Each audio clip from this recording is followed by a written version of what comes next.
Do'stlar, akasidan qarang. Frunski massив shundoqqina Chaspik marketda orqasida, yonginasida joylashgan 4 qavatli uylardan sotuvga uchmoqda. Yo'l yuzida joylashgan birinchi qavatda, 4 qavatli uylarning birinchi qavatida kvartira. Mashina qo'yishga joylari mavjud. Uyning ichini ko'rishingiz mumkin. Qarang, yaxshi holatda turibdi.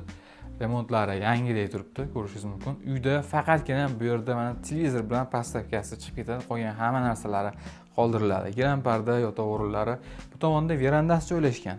Uglovoy veranda 3 xonaga o'zgartirsangiz bo'ladi. Hozir o'zgartirilmagan. Romlar akfa tashqi tomondan temir panjaralargacha o'ralgan. Konditsioner o'rnatilgan bu yerga. Bu tomonni ko'rishingiz mumkin. Ikkinchi xonasi romlari to'liq akfa, tashqi tarafidan temir panjara, tashqi tarafdan to'liq temir panjara bilan qoplangan. Qarang, bu tomoni oshxona qismlari ko'rishingiz mumkin. Oshxonada ham oshxona jihozlari, kichkina muzlatgich ham mavjud, qoldiriladi. Kirib yashashga tayyor kvartira. Qarang, bu tomon tashqaridan kirish qismi koridor, holatlarni ko'ryapsizlar. Bu yerda umumiy sanuzul, kafellar qilingan, holatlari yaxshi holatda turibdi. Birinchi qavatda joylashgan ushbu kvartira 2 xonali, 3 xonaga o'zgartirsangiz bo'ladi. Mana shu jihozlari bilan egarlar tomonidan $29,000 baholanyapti. Albatta, kam bor qiziqqanlar quyidagi raqamlarga aloqaga chiqsangiz bo'ladi. Bizga obuna bo'lib qo'ying, sizlarga bundan ham yaxshi ishlar ulashib boramiz.